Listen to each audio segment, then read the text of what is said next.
Welcome to another Raid Shadow Legends video. Today we're on day 114, and I want to talk about the Guardian Ring, which is brand new to the game.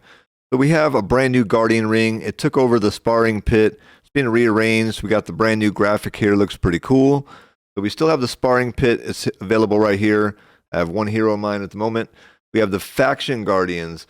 I want to say overall, there's a lot to think about when it comes to the Faction Guardians, the Empower Champions, the Unbind Champions, and the Token Trader.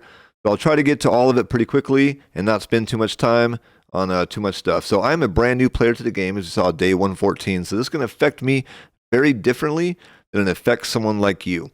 So what's going to happen is you have the opportunity to take all of your characters in the game that you've gotten, and I'm not going to have enough legendaries to even empower one legendary that from any faction whatsoever.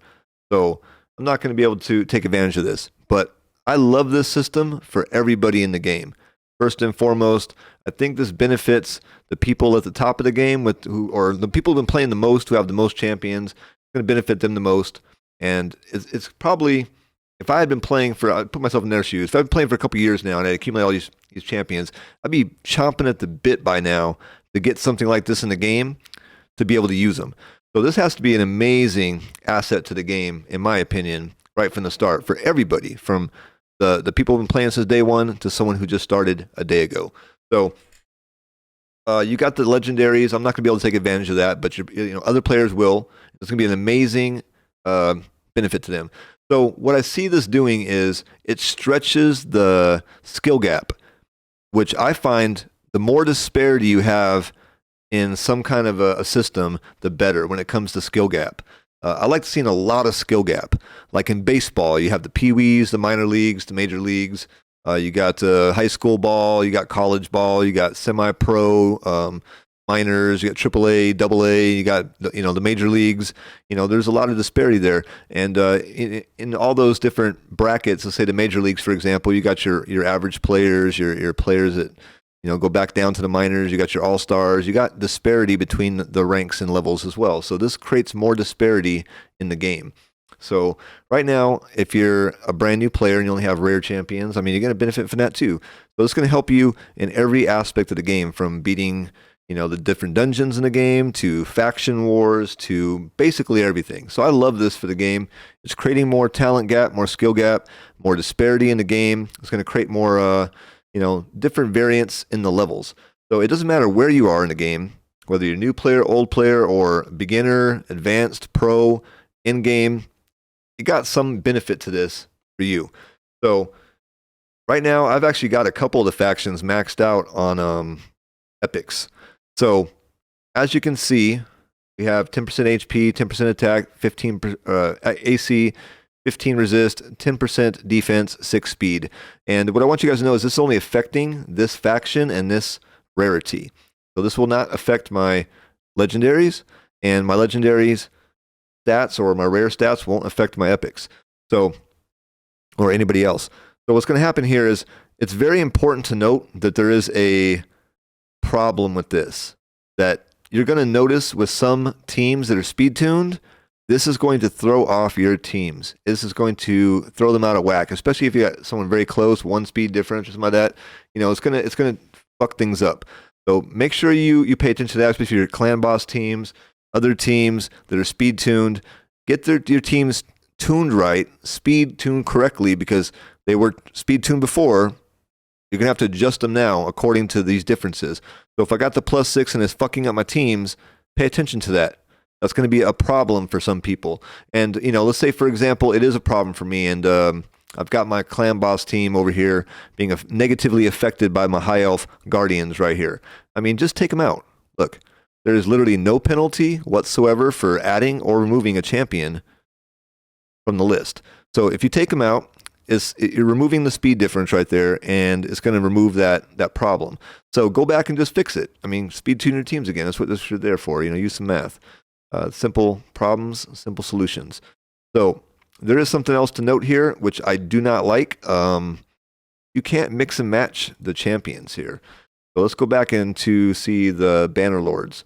I have multiple Ursulas, and look at this. I have, well, I guess we have enough characters to line them all up. So we'll do that. But we'll go to a different faction when I can actually see. All right. So I don't see the problem yet. Find it somewhere else. I saw the problem before, but I'm not seeing it at the moment. So find where it may be an issue. I just pulled more, so I have more champions here at the moment.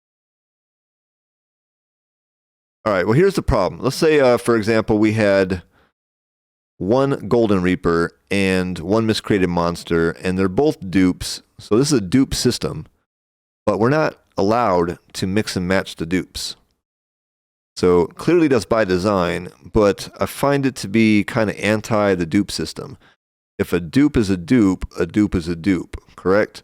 So if a dupe is a dupe and it's a dupe system, it's meant to be using dupes, then why can't I use the dupes? So you feel kind of duped by the dupe system when you think of it that way. So I'm not being negatively affected by the issue at the moment, but some people out there will be, and some people out there are being affected by it as we speak. So it's going to come into play a little bit more evidently on these rarities where you have less and less of the actual characters. So legendaries, for example. Once I start getting some legendaries, I mean, it's going to be hard to fill this. If I get some dupes, I get 2 dupes, but they're not the same character. I want to be able to add them, and I'm not going to be able to. That's going to be a problem. So I find that issue to be a little bit inconvenient, and I would like it to go away. Hopefully they'll remove that in the future. All right, so let's move on to the Empower Champions. This right here, very clearly, is not going to be affecting me anytime soon. I'm not able to empower any champions. I don't have anybody that can use any dupes. So I'm not going to be affected by this. But this seems like a very cool, again, disparity creating addition to the game. So this is going to create a lot of disparity between the levels. So this is going to take some of your high-end champions or high-end accounts, maybe platinum level or something like that, and start creating a little bit more difference between who's more powerful and who's not. Like, it's going to give you a little bit of level difference here.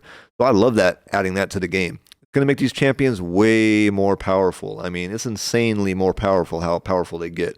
I've seen some of the numbers. I don't obviously have them available to you at the moment on the screen, but it's pretty sick. Like, you get 30% crit damage, 10% crit rate, crazy numbers to resist, accuracy, like 15 speed. That's nuts. So these differences are going to be major and massive. Obviously, though, with great power comes great... No, I was kidding. With great power here, it's going to take a lot of... I don't know what you would even want to call it. Probably money. Call it money. It's going to take a lot of money to get that kind of power. So with a great power comes great financial responsibility in your pocketbook. So be careful what you're doing here, because once you empower a champion, it's permanent. So very one-time deal here. So we got Hydra Boss coming too. So keep in mind, you might want 2 Siphies, for example, on the Hydra Boss. Hydra Boss has 3 teams. That's going to be in-game content, which looks really cool. So we don't know what the metas are for that yet, and I would say it's a little bit too soon to be dumping your champions into these systems when you have something like that on the horizon, unless you know exactly what you're doing. It's your money, it's your account, so do what you need to do.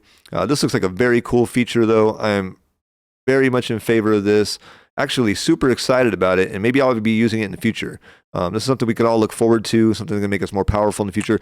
The only thing I would say about this is, how come this is not available for epics and rares?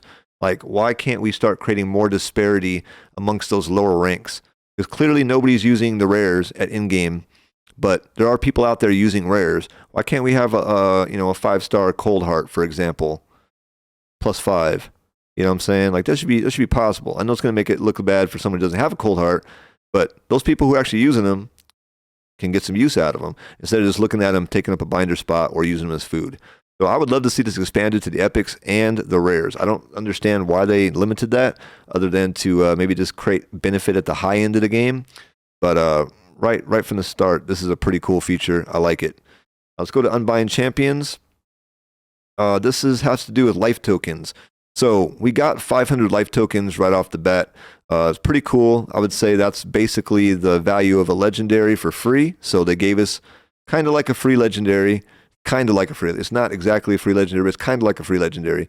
So get 500 points apparently by downgrading a legendary, by unbinding them to tokens. Once that is done, the process is permanent. So be very careful about doing that. Make sure you're super sure about doing that before you do it. The token trader, let's check this out for a second. Token trader, man. This seems like a cool feature on paper. Like I want to be able to take legendaries and trade them in for other legendaries, especially legendaries I don't want or legendaries I do want. So I can't speak for all the legendaries on the list. I actually have many of them, but I can't say that you might want one.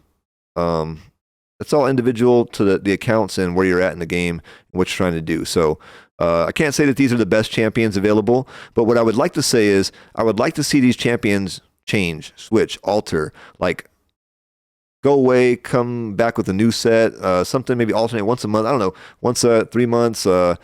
Find some way, maybe add more to the list. Find a way to create a system where we have more access to more options available, especially now that we can +1 and power these champions. Let's talk about the price though, because the price is busted to me. The price is broken. This is horrible rates, I would call them, for a game like this. Normally, you're never going to be able to trade 1-for-1 in any game. It's just not. I haven't seen a game that really lets you do something like that. And if a game did let you trade 1-for-1, let's just call it what it is. That'd be a massive win for the player base. We take that all day long. Companies don't want to do that because they want to, take something away from you to get you to take something away from your account. So right now we can see if we get 500 tokens for a legendary, it's going to cost 5 legendaries for Manaya, 6 legendaries for Tomb Lord, and I have no clue what made them think that 8 legendaries for Sir Nicholas was somehow okay. I don't know how that worked, but the pricing here seems very out of whack to me. I can't agree to it. I can't think of one game where you're going 1 for 5, 1 for 6, 1 for 8. And especially in a game like this where I would say that the rates for pulling a legendary are very bad or low. If this were a game where you're just like overflowing legendaries, it'd be a different story, but you're not. They're very hard to get and they're very expensive. So I would value these legendaries very much. Regardless of who has 5,000 of them, I would value these very highly. And 500 tokens is either just too low for the prices of this, or these prices are just too high and they need to be reduced. So give us more tokens for a legendary, or reduce the token amount. And or I want to see as an addition some other way to get tokens. I mean, there has to be another way in the game to get tokens other than sacrificing 5 legendaries for Manaya.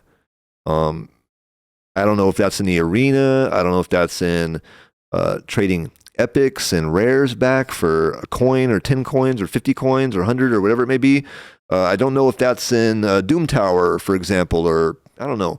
But we have to find a way to get some tokens in the game through playing the game that doesn't require me to have to spend money or lose a legendary for such a poor price.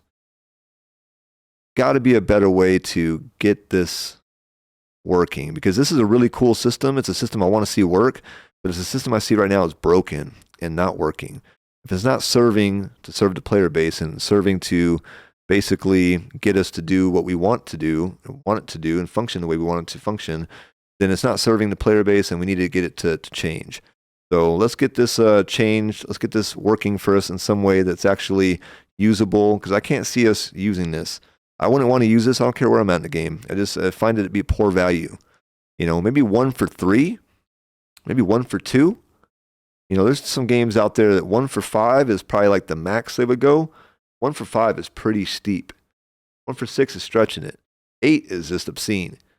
So, 1 for 3 is a better ratio to me. But we got to find ways to get these coins in the game, earning them somehow for everybody. And especially these low accounts, these non-spenders, free to play, grinders. There's got to be a Doom Tower or some way to get some tokens here.